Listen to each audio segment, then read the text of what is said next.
Good evening, ladies and gentlemen. My name is Michael Hall. I'm the CEO at Thieves Group, and welcome to our first webinar of our new subsidiary, Thieves Cloud Management, with my colleague, Jez Back, our Consulting Director. More and more businesses are either making a journey into the cloud or indeed have already arrived. And we're asking an extremely pertinent question tonight. Should cloud cost optimization be a board level discussion?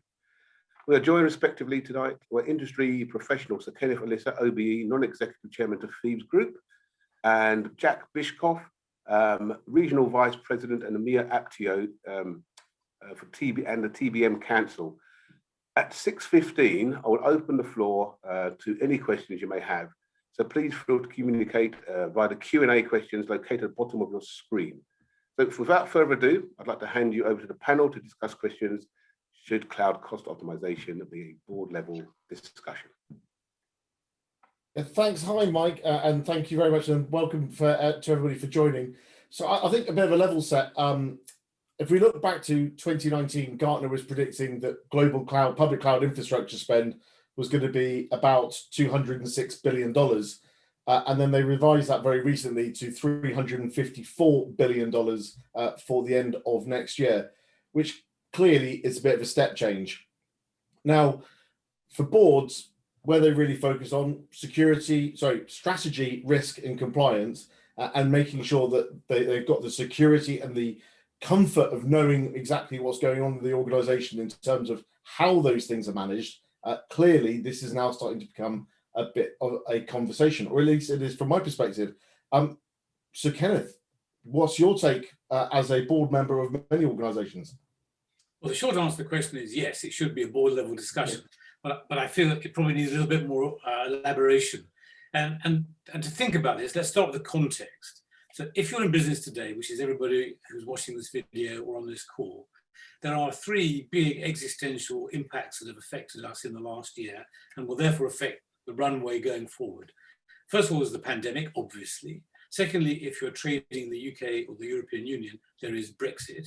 And then thirdly, and irritatingly, there are one or possibly two global trade wars. There is the America versus China tension, and at the moment there's the UK versus EU tension, all of which makes business and sorting out the future and the certainty that we like in business less and less likely. So that's the context. The question is that the new normal? Are we going to have to get used to operating in this kind of environment? To which the answer is yes, because actually it's always like that. If you go back 10, 20, 30, 40, 50 years, there have been equivalent existential pressures. So actually this is the normal, and we need to just focus on doing the things that we've always done well. And there are two of those, really. Every technology decision that we take inside an organization should support that organization's strategy. And I think it's quite easy to summarize all of the things that we might do into one of two buckets, either doing things better or doing better things. Doing things better is improvement, it's efficiency gain. Doing better things is innovation. So efficiency or innovation, that's the yin and the yang of all corporate strategy. So you're sitting in a boardroom, you now know that, you've decided that the context is normalized, you've got to decide you're going to innovate or you're going to become efficient. And you look around and see what your fellow directors are doing in other companies, and they're all talking, or their companies are talking about the cloud, AI, etc., etc. And now you're faced as a director with a big question: what do I do about it? I know I'm going to have to do something, but what do I do? The answer in most cases will be, I'm going to follow the herd. So I will look to AI, I'll look to cloud, and I'll turn to my IT people and say, well, what are our plans then for artificial intelligence? What are our plans for the cloud? At which point, the winners and the losers begin to define themselves. The sheep and the goats define themselves. Because if that dialogue isn't materially understood by both sides, if that dialogue doesn't drive to either efficiency or innovation, then what will happen is it will get out of control. And huge amounts of money will be spent following the herd, but inefficiently, ineffectively, and pointlessly. And so, yes, we need to find a way that boards in the 21st century can have a dialogue with technology professionals in the 21st century to drive either efficiency or innovation. And the answer to your question is yes, boards should be concerned about that. Board members really have an obligation, don't they, Sir Ken, about understanding the nature of the company, right? Not everybody's in the same boat. Right now, through all of this discourse that we've been through, all of the discord that we've been through, It's creating a situation where we have brand new winners and losers, and the delta between the haves and the have-nots is growing faster than I've ever seen it in my entire career. So right now, companies like when you're a Goldman Sachs, for instance, and you are tasked with building a brand new retail bank that is a digital bank, right? That's a very different scenario when you want to provide, let's say you're just like Goldman Sachs banking, you're a Spotify or a booking.com, and you're trying to reach many, many people very rapidly across geographic expanses. That's a very different business model that lends itself quite well to cloud native, right? Those operating models inherently, when speed to market is everything, when it's a land grab and you're looking at market share, as a board member, you look at that and say, tell me the cloud strategy, right? Tell me the AI strategy that's going to get us penetration in foreign languages, right? Versus if you are a big monolithic legacy filled organization, that's a very different beast. Cloud becomes something that you have to very carefully strategize around and migrate from, whether that's slow adoption of SaaS or replatforming entirely. The lift and shift thing has proven to be exceptionally painful for many organizations. So it needs to be carefully thought out, right? And so within that corporate context, many board members come in for different reasons. Some have a financial specialty, some have supply chain and distribution and revenue generation experience. And to put this all, I love your starting point about context. It all needs to be put in context, because without that cloud strategy, but also just the technology optimization of the organization in today's world, when often the technology is the business. It's not just aligned to the business. It's how you're making revenue. It's how you're delivering to customers. That technology is so important, but historically, it has not been, unfortunately, a board level conversation. Once in a while it comes up, but a lot of board members tend to be uncomfortable having those conversations because of a lack of depth.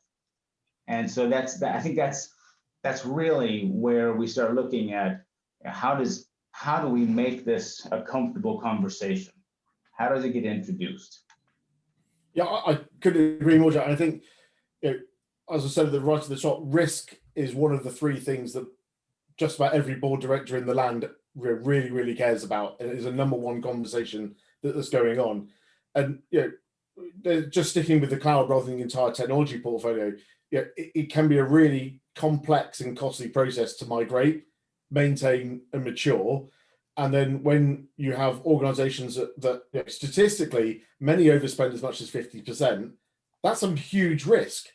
And you then, going back to the point about context, well, the innovation, or rather the adaptation that lots of businesses have had to do because of the factors that have been going on around them, 90% of UK enterprises have adopted some form of cloud or another, and they're getting to that stage one benefits before they hit, what I call the trough of despair, where suddenly the innovation and the benefits that are unlocked by cloud now are starting to bite because the complexity is not really fully understood and those risks haven't been managed.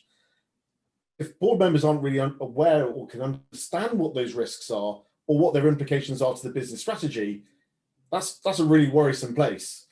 And so getting the understanding of the compliance elements of it, the risk, and how that fits in the strategy, I think is super, super important. And I think you also brought a really other interesting point, which is the background of a lot of board members may not be one of technology. And naturally, you're not going to put your hand up and express an opinion in an area which you don't feel you've got depth on, because quite clearly you want to retain your seat on the board and remain credible. So that's a bit of a challenging aspect as well. That's where I went wrong. Damn.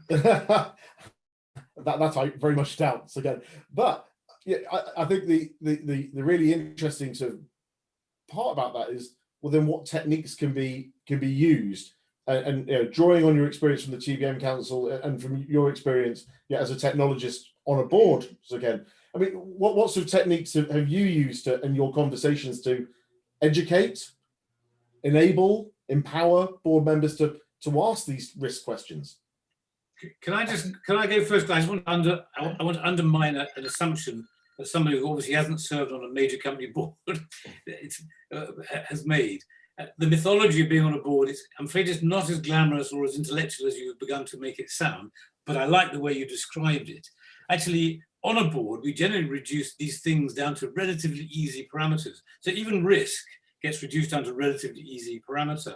And in the context that we're talking about today, of that migration from on-premise, etc., into the cloud, the one parameter that every board knows, understands, and obsesses about is EBITDA, profitability of the business, because that drives your share price. Driving the share price drives your fame and all the other things that matter as a board director. Risk undermines it, so I'm not dismissing risk, but actually risk is quite complicated. EBITDA is relatively simple, certainly relative to risk. If you buy a gazillion pounds worth of dollars worth of equipment to do something on premise in an organization, it's CapEx. So there's a whole discussion about CapEx, and it has a minimal impact, huge amount of money, on your EBITDA. So actually, it's easy to sign off large numbers of CapEx. Actually, if it's going to mess up the EBITDA, it can be terrible. If it messes up EBITDA, messes up being defined as it was a surprise, could be fatal. So one of the problems with on-premise versus the cloud is I turn up as an IT director, I've done all my homework, I've understood the business strategy, I've learned the language, I've got my IT bid in, I want $1 million for IT spend, CapEx in the next year. I argue my corner, I get $1 million or whatever it is, and I'm happy, and I deliver on that, and I've got a graph that shows I'm under budget, and everybody is okay, CapEx. It's on the balance sheet, it's written off over 10 years, it's relatively marginal. If on the other hand, I come along and say, I want to buy something on the cloud, which is going to be expensed in the year, and it gets out of control, then I have a massive negative impact, AKA risk, on the EBITDA of the organization. And the difference between the two is, if I overspend on my CapEx over 2 or 3 years, it gets noticed, it gets massaged, it gets balance sheeted. As somebody once said to me on a board, $1 billion here and $1 billion there, it kind of adds up. But if I mess up the EBITDA, it's toast. So the first thing that an IT professional needs to understand by making that move from on-prem to cloud is, what's the EBITDA impact going to be of what I'm going to do? If it goes well, hopefully it will improve the EBITDA, and if it goes wrong, it's going to damage it. But if there's one thing to become obsessed to watch as an IT professional, it's the impact on the EBITDA. And one of the things, to that point, Sir Ken, the notion of TBM broadly, right? It actually started years ago, a decade ago, with CIOs from across the world that came together thinking about what the big problems were they had to solve for. And many of them were reporting to boards or to CEOs or to COOs, sometimes to CFO. And it really looks at how much do you, when you think about that the technology organization is accountable for, or whether it's central IT distributed out in the regions, if it's aligned to business units, right, or lines of business, product units, these kinds of things. What do we know about CapEx, OpEx, fixed, variable, other dimensions of spend that are associated with cloud or legacy, on-prem? All of these things, when you look across TBM, it is the view of what value am I getting from my investments? How are my resources, all of the people, the assets, the contracts, the vendors, right, aligned to drive business value creation? And a big part of that is impact analysis, understanding, hey, if we switch this off and turn that on, what's the impact? What's the potential impact on EBITDA? What's the potential impact on our portfolio investment?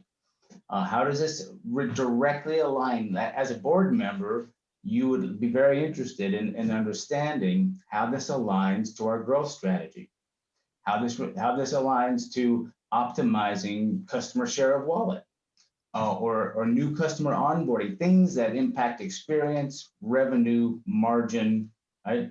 Across not just cloud, but everything that the technology organization is accountable for, because it is, in almost all organizations, the largest budget line item in the organization, right? Or one of the top 5 for sure. And especially when you look at areas like finance, right? Technology spend is an enormous part of what they do. So this is when you think about applying TBM across the organization and the kinds of answers that it could give, the spectrum is broad.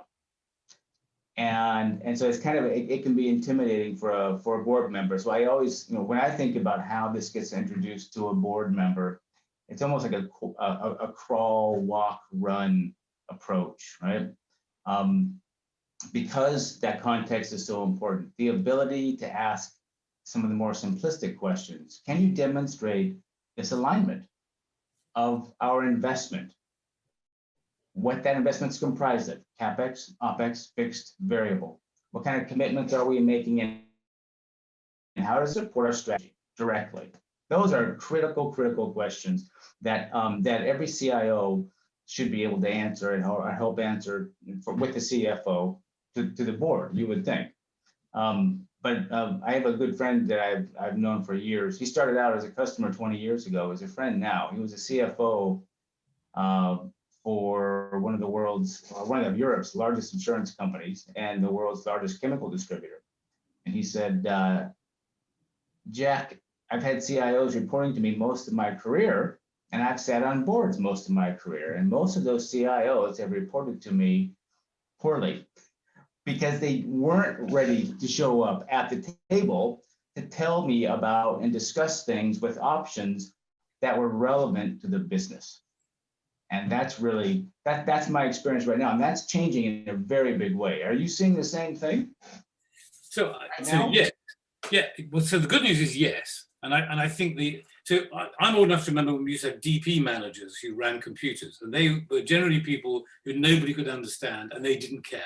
They were on some kind of social spectrum that meant they just kept the damn thing going, and you kept out of their rooms. And we all know that environment. You could never get in to see them because you had to get through 3 card-locked doors, and they were only 2 you could ever get, etc. That was a long time ago.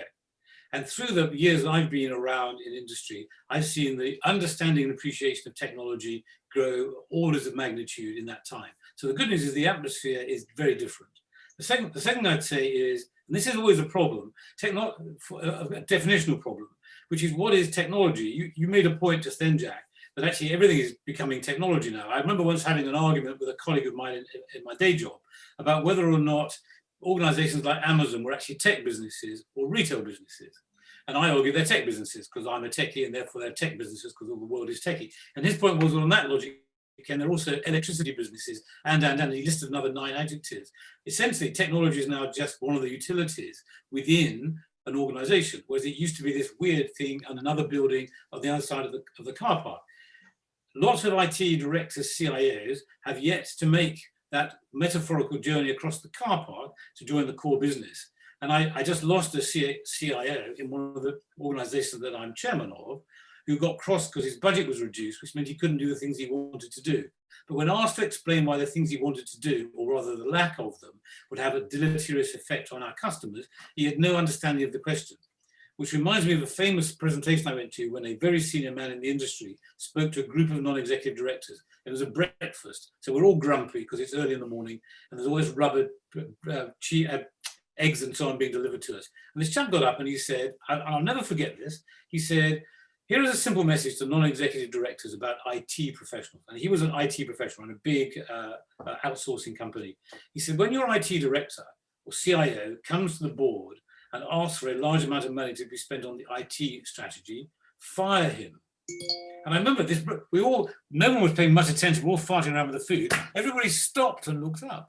And he said, and I'll tell you why you must fire him, because there's no such thing as an IT strategy. There's only a business strategy, and IT supports it. And that man hasn't got that point.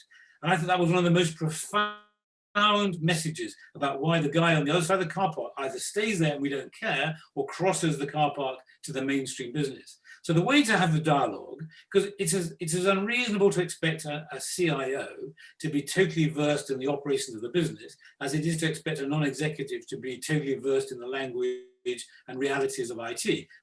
We've got to have diversity. It's that coming together of the team.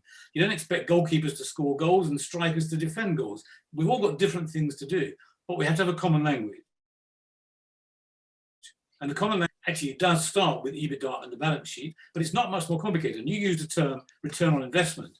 Return on investment, ROI, is a financial calculation. I put down X money, I discount it over a period of time, I get something back, what's the ROI? But actually, if you think about the ROI from a strategy perspective, and I'm taking your words, Jack, so if, for example, it is my intention to get my corporate strategy is to get market share go faster than the market over the next 5 years, that's an easy to understand concept for everybody. The CIO's job is then to say, by making this investment, we will grow our market share faster than the market over the next 10 years. It's only linking what the company says its principal objectives are to how the tools that we are providing and implementing can accelerate that to everybody's advantage. Or alternatively, if we don't invest this money, you won't grow the market share for these reasons. So there's a defense and an offense point. But I think the language at the top, it should not be difficult for those two sides to come together, and neither needs to become an expert in the other's business. Yeah, I think one of the other really interesting conversations, especially those who have come well out of the current pandemic and the other forces that are around, are the ones that are growing rapidly, yet at the same time are having to manage cost. And so looking at how much things actually cost on a per unit basis and saying, well, before we started this journey, it cost us £5 per unit, and now it costs us £4 per unit, but we're spending more on technology, but that's okay. Having that ability of conversations, I feel, especially the conversations I'll be having with senior execs, has been a really tough one. So what's your take on that, Sir Ken? Well, so you're pleading the converter with me, so I think that's exactly right. That's back to efficiency. So if we're doing the same thing, but it's costing me £4 and not £5, that's efficiency. If we're doing new and exciting things and it's costing me £4 and not £5 to do them, that's heaven, because now I've got the growth curve going at a steep angle. But it's not, to your point, it's not complicated maths. It is actually distilling things down to easily understood concepts that anybody in business should be able to comprehend. And by the way, if they're not able to comprehend them, they shouldn't be in business. There are other jobs for people who can't work out that £1 saved on 5 per whatever the unit is a good piece of news. But business is business, and people need to focus on the language of business. And unit costing, unit cost-based efficiency is not complicated as a concept, shouldn't be. It's not complicated to calculate, shouldn't be. Not complicated to sell then to people when you want the investment. Yeah, and I think this is where the trick lies, because I think there are CIOs and IT directors who struggle to be able to express that, because they get very sad that their budget is being told it's going to be cut, but they can't articulate that we're supporting growth here. And this links it back to technology strategy equals business strategy. And I just want to jump on a point and ask you, Jack, you talk quite a lot about financial services. I mean, a number of financial services organizations are spending, over 50% of their capital stock in IT capital investments. If you're not a member of the board that hasn't got a grasp on this, and young CIOs who aren't communicating that, where do you draw the line in terms of explaining where true value is? What sort of coaching conversations have you had in your experience? Or what good looks like, right? Yeah. I mean, we live in a world still today. Think of how long tech has been a thing, right? Where the average percentage of an IT spend budget, right, is hovering around 70%. The average is 72% right now worldwide, and it's been there and hovered there for decades. It has barely budged, right? So the run or the non-discretionary portion of most organizations' budget sits at 72%. That is an enormous number, right? When you look at high-performance IT organizations, they tend to operate in the 35 to 55% range sustainably. So that's easy math. You can take that point differential against your total budget and say, wow, that's the size of the prize, right? And when you think about, you mentioned the financial services industry, we have a global community called the TBM Council, right? And 82% of the world's globally systemically important banks are TBM practitioners. They are Apptio customers, and they actively pursue the ability to understand the cost structures that are in play in the most complex shared service there is, right, in any organization, which is technology. And you reminded me, and as both of you, around a fantastic piece of research that's worth a read.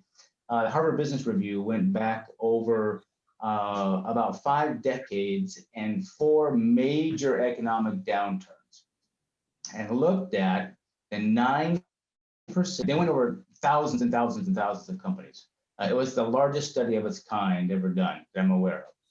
And they looked at the 9% of companies that actually emerged from economic downturn stronger than their peers. They're able to leapfrog.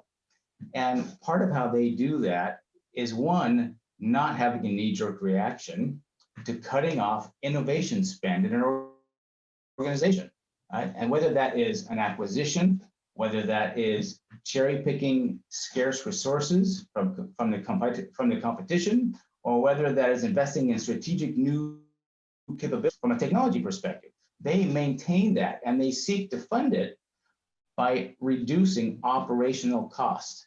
And very often, when you look at this, if you ever look at the study, it's called Roaring Out of the Recession by the Harvard Business Review. It is, they look specifically at non-labor operations cost reduction.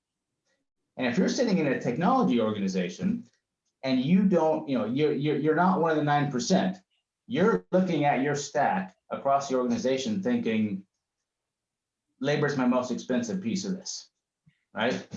And the reality is that's not the way the high performers are approaching this. And so when you think about whether it's, the 82% of global systemically important banks, or I think we've got about 70% of Europe's largest energy suppliers, also, all of these are starting to look deeply into their stacks, their tech stacks, and understand how they can better respond to the board, how they better respond to the COO, to the CFO, who's asking tough questions right now, right, in today's world.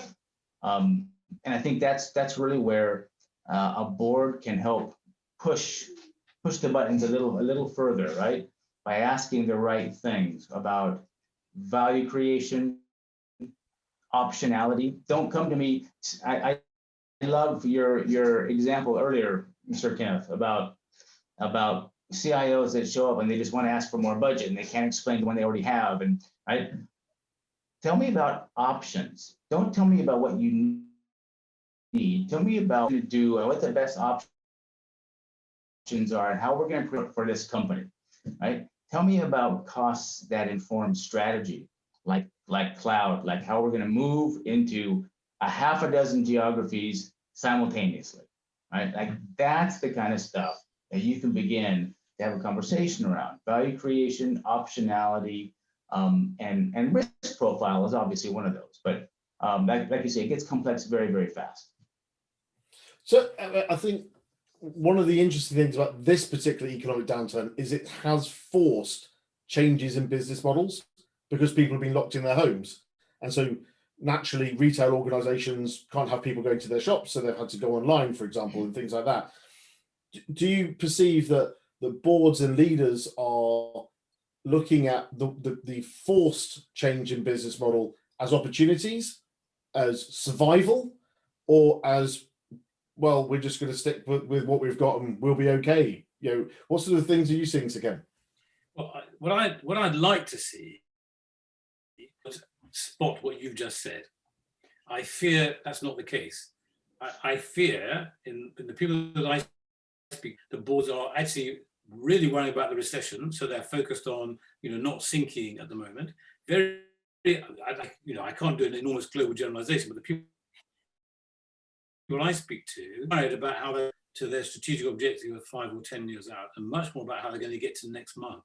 So, and I don't think yet that many boards, again, taking my small sample and extrapolating, have actually worked out how rapidly they have been able to change, how they've pivoted, to use the current term, in the circumstances. So, for example, someone was complained to me about the National Health Service test and trace pilot on the Isle of Wight. And they said, you know, it was a complete disaster. They wasted all that money, et cetera, et cetera. So all that technology, all that stuff, it was a classic IT project screw up.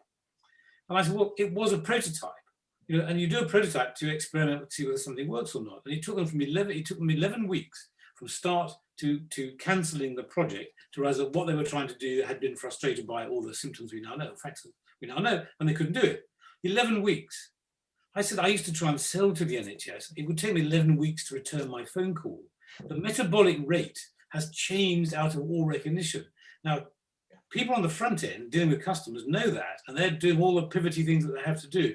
I'm not sure how much, and I just don't know how much that is yet acknowledged by the board and most importantly, baked into their strategy.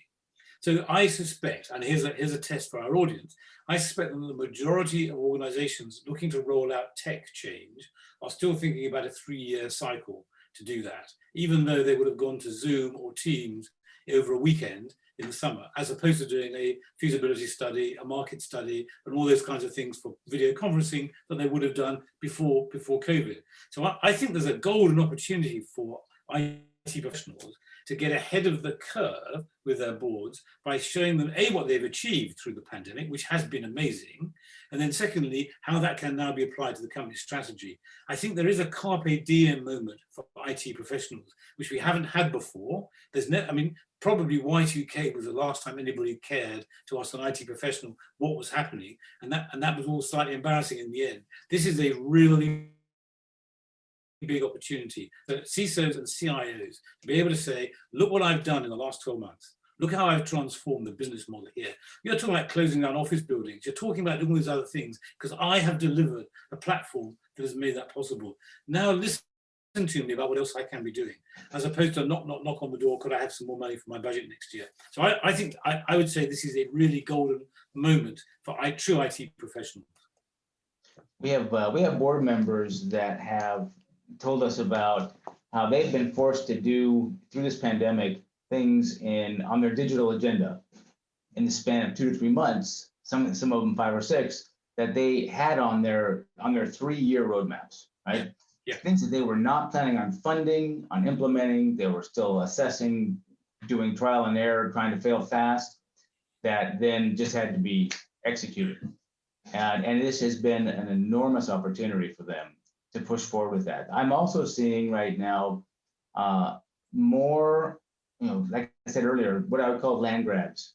That this is my one of the concerns I have in the current environment is kind of the haves and the have-nots. We have people who have demonstrable control, who understand their cost base, who understand the business strategy, that work tightly together to make sure resources are aligned to that business strategy, and are now, I'm hearing 2 camps more often than I'd like to. And I used to spend about 200,000 miles a year in the air in different parts of the world. And now that's just done by Zoom. But they are looking at more than ever, how do we push the envelope on one side, irrespective of cost? Right? It is literally, we don't care what things cost right now. This is an expansion mode because we see an opportunity. It's a new category. It's a new product line. It's a new delivery mechanism that's going to change their margin, their revenue base, their customer sat, right? Share a wallet, that kind of thing. And others that are trying to slowly chip away at their cost base and they're trying to get their house in order. Right? To your point, Sir Kenneth, about just trying to survive and turn the ship, right? And some of these are irregardless of size. We're seeing this in gigantic legacy organizations that have, they're multinational in scope, and we're seeing in the same camp the smaller, nimbler things like cloud natives that you'd expect to see it at. And so it's not respective. It's irrespective of size, apparently.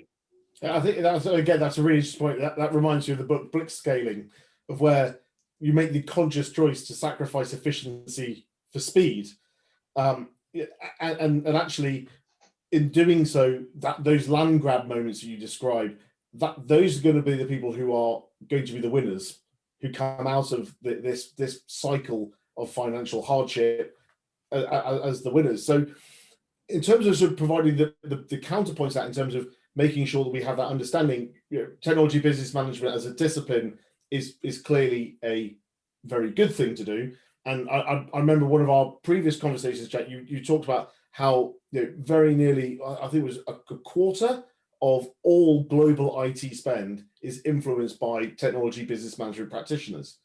Yeah, it is about 1.1 trillion of the 3.9 trillion in technology spend worldwide is influenced by TBM practitioners. And so, as a member of the TBM Council, what sort of techniques do you think that we should be encouraging boards to be thinking about from a TBM context to get that control whilst blitzscaling, whilst sacrificing that efficiency for speed?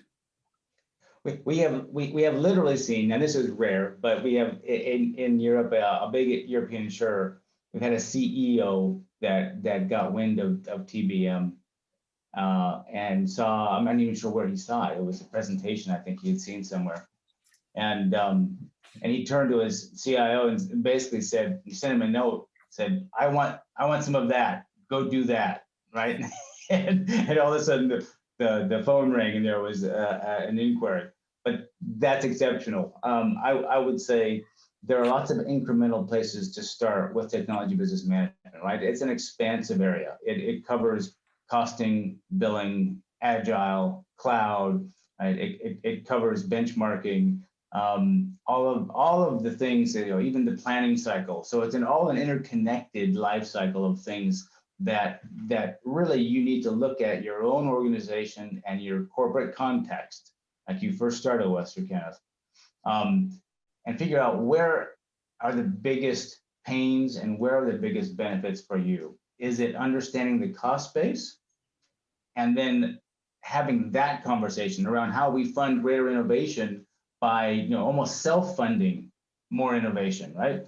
Or is it around how do we do intelligent adoption of cloud so that we avoid the mistakes of some of our predecessors? When you look across Europe, there were and the UK, there were 5 or so big bets placed on cloud, right? Big, like each one hundreds of millions of euros or pounds in commits to public cloud. And not all of those bets have worked out yet, right? So, and some of them have been going for a year, so they're continuing to pay, but they're not continuing, right, to necessarily use all of it because they weren't ready to make those bets. And that's really a situation where if you had been, for instance, part of the community and you had some intelligent adoption choices to make, right? That may have worked out different. Some of the ones that went very big and very quick, and that worked out. Others just kind of took that commitment in the hundreds of millions and just stuck it on top of their existing cost base. And that's painful, right? So context is everything. And there are multiple places where you could start with TBM, cloud being one, agile being another, which tends to go with cloud often.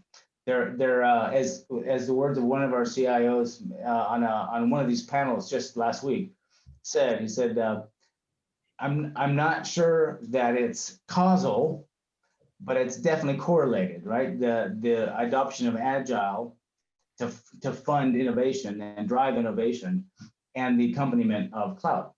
So there are lots of starting places where you're not boiling the ocean, yeah? Does that make sense? Absolutely. Yes.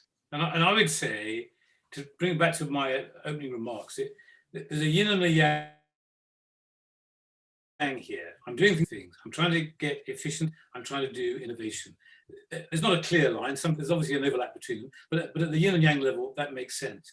So the first thing I would say to practitioners is you need to you need to look at your projects and decide whether it's A or B or a hybrid, because you're going to manage them differently depending on whether it's efficiency or innovation or a combination of them. That's the first piece that you need to do once you've decided you're going to make the strategy work. But once you've gone through the land grab and you just blown dollars to make it happen. And obviously around the world, as we're all doing recovery programs, we see governments just blowing dollars all around the world.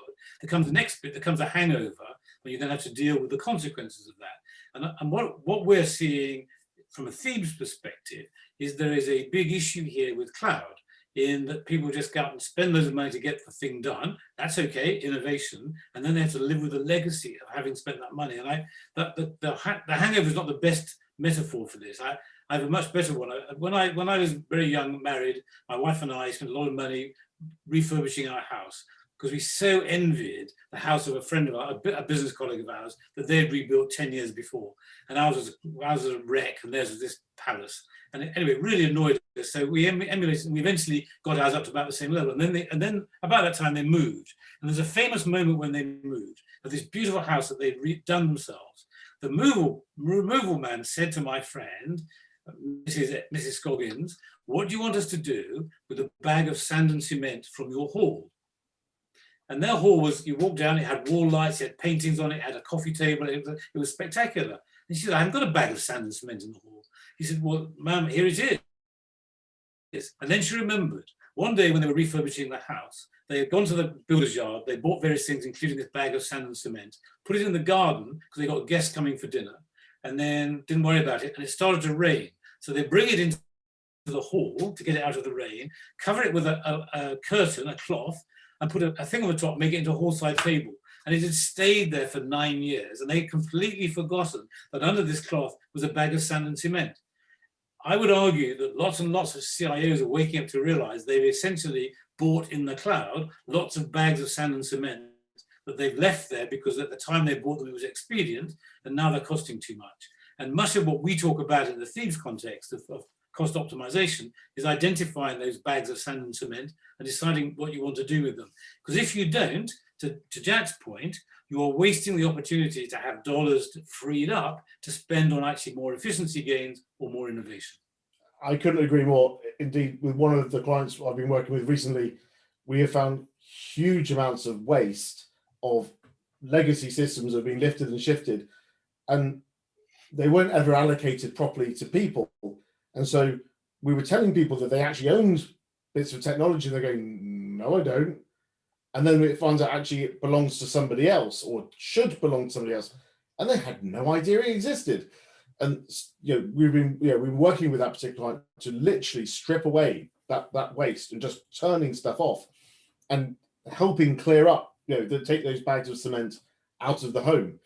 And I think sort of bringing that back to the board, one of the conversations to start with, I think, is benchmarking. Because if they've got a reference point, it's sort of having a point in the map. By going from a known reference point, at least we can have a conversation about what we're talking about. Because a lot of these things are just can be ethereal otherwise if they're not got a basis to go from. I take it. Do you agree with that, Jack? That's a helpful kind of guiding light, right? To help you navigate where you might have opportunity. I think that's also a way that you can prove efficiency or identify where there isn't one, right? Or where there aren't any efficiencies. Right now in cloud, it's kind of the Wild West, because the reality is, if you just look at the main public cloud providers, they don't all invoice the same in the same increments for the same bills for the same things, right? And then you add complexity to that by looking at the edge computers, which if you're in a geographic expansion become more and more important, right? That surround those core providers, and they also have no standards across them. And so all of a sudden, across those different alternatives, you realize that, for instance, if we just take the main one, AWS, that started most of this, right? They've changed their prices over 200 times in the last 18 months. And some of the things that they bill for, to your point, you may not even know that you still have, right? You forgot to turn it off. Little tiny things with little tiny charges, and they persist for forever until someone discovers them. And so these are things that you won't get at with benchmarking, but you could identify and say, hey, for amount of spend like this, with a breadbox of this size, you should have this much in cloud, and maybe you can quickly save some percentage of this, right? But more importantly, there are solutions out there that can help you identify and clarify this very, very rapidly. And that's really, bring it back to the board again, it's up to the technologist to have efficient consumption. The board can be asking the right questions to say, how do we know we're efficient? Right? Are we as efficient as we can be? Like, give me the demonstrate. What is the demonstrable proof that we're receiving value for money, right? And that cost performance is what we needed to support our planned growth. Those are the high level questions that will help drive that kind of insight.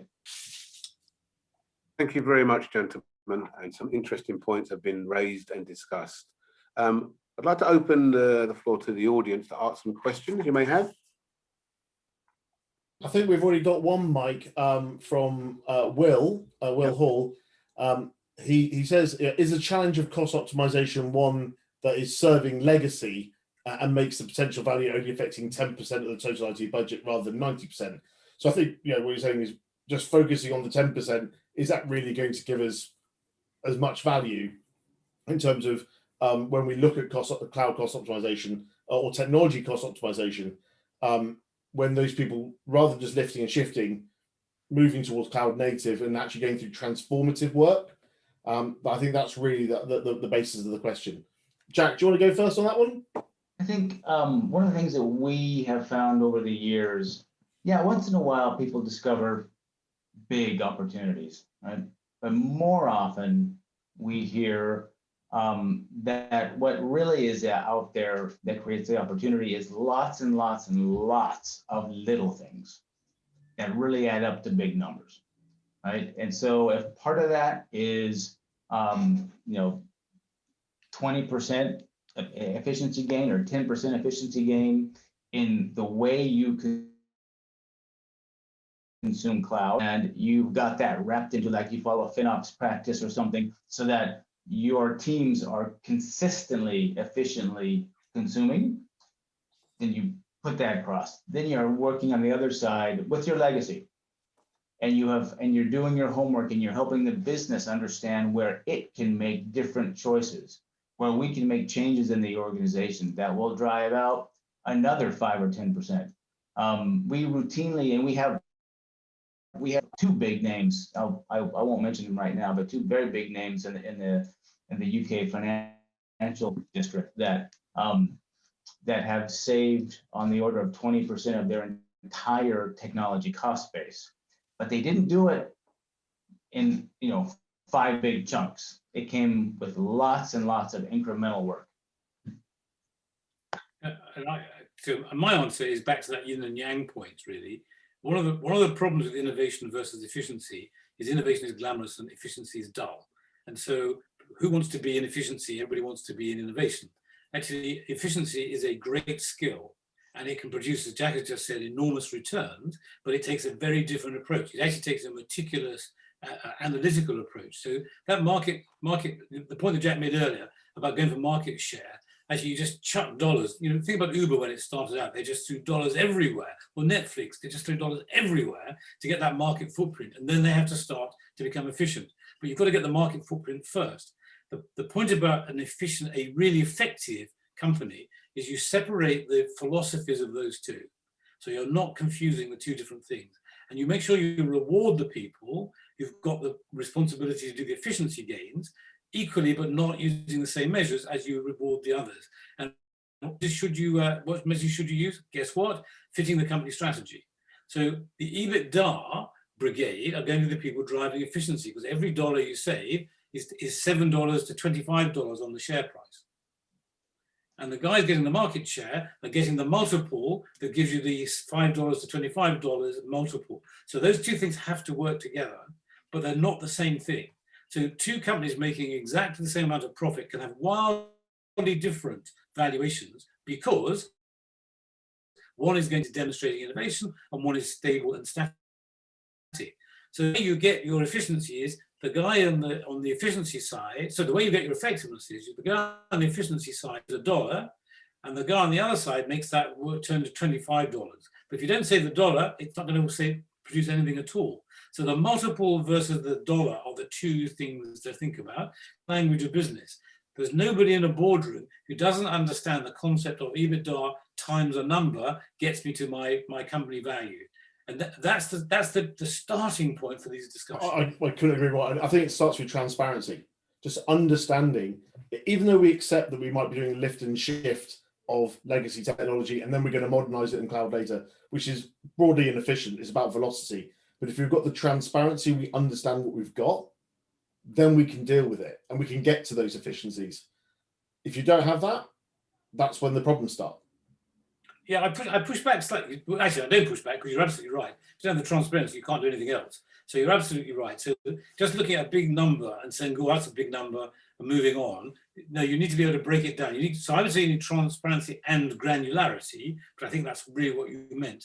And then you need people who get a thrill out of essentially saving those dollars. And they are the penny pinchers, and we shouldn't be disparaging about them. That's a vital element because every dollar they get, thanks to the other people, will be worth $25 on the share price. And that is people. It is astonishing to me. I mean, a number of workshops I run on company valuations, people don't understand, don't know. I'm sorry, they understand, but they don't know that that's how the share price is calculated. They might look at their share price of their employer every day and go, it's up, it's down, my options are worth more or less. But actually understanding the non-black magic that goes into that number. And the answer is essentially your profitability might be your revenue. It's your profitability or your revenue multiplied by something. And the something gets bigger, the more confidence and excitement your company generates in the marketplace. It is that simple, which is why an IT pro has no trouble talking that language on a board because they both care about that. Other levels below, it gets more and more complicated, but that's why we have two different skills. But it comes together at that point, X times the multiple. Thank you. Just mindful of time, so open to the floor again, just leaving it open for any other questions that you may have before we start to finish off today's webinar. If anybody wants to put a question in. As that's coming in, I'll say, Sir Kenneth, you prompted me that in the last 12 months, I have watched CIOs lose their positions for not being able to demonstrate value, for not understanding the cost base, for not being able to impact it. But I've also watched CIOs lose their position because they couldn't spend money fast enough as demanded by the business to support that expectation, that strategy. And so again, it comes back into transparency and context, right? And often transparency can help lead to those conversations at the board level, right? That allow greater optionality. I'm a big fan of shareholder impact analysis, for sure. Well, that should be what drives us all. It's not shiny toys, it's not following the herd, it's not being the leader of something, it's not getting awards on stages. It's actually about driving shareholder value, actually stakeholder value, because there are a few other people who should be involved, but the core of that is the shareholder. And I think anybody who doesn't get that shouldn't be in business, because that is the essence of business. There are lots of other places to go work, but those things don't matter, but it is the essence of business. My experience with board directors is they tend to be technophobic and therefore terrified about being embarrassed by talking to an IT professional. And IT professionals tend to be really bogged down with the technology and worried about being embarrassed about talking business. Actually, neither need fear, because I don't want somebody who understands action and delight worrying about how the instances on cloud function. And I don't really want CIOs to worry about that particularly either. But what we do need is the two people to come together at the strategic level, at the bow of their ship, to be able to talk about the same things. That common language can then descend into other things, but it's got to come together at that point, and it's going to be stakeholder value. Great, thank you. Jez, there's one more question there. Yeah, so Stephen drops a note where his observation was a neat trick that he learned is for a CIO to examine the company's strategic objective statement and dissect it to explain how IT is supporting the business It's supporting the business achieve its objectives by core activity and new investment, which I think very much broadly supports everything that we've said. Well, no, And it's worse than that, Jez. Steve has in 4 lines summarised everything we've said. Why didn't we just have Steve and we could have sat and watched? Steve that's spot on. That is absolutely our point. Lovely. Thank you. So thank you very much, Jack, Sir Kenneth, for truly enlightening and engaging discussion this evening. And anybody else wants to put any questions to Thieves Cloud, please send to inquiries@thievescloud.com and we'll get those answers back to you. We'd like to also inform you that in 8 weeks from now, we're looking to have another seminar, roundtable. It'll be coming out to you in LinkedIn around TBM and how TBM brings visibility, outcomes, and value creation within your business. So that's coming in 8 weeks. So I'd like to thank all of the actual panelists tonight. And Jez, thank you for being a part of our new subsidiary, Thieves Cloud Management. Thank you all. Thank you for coming. Good night all.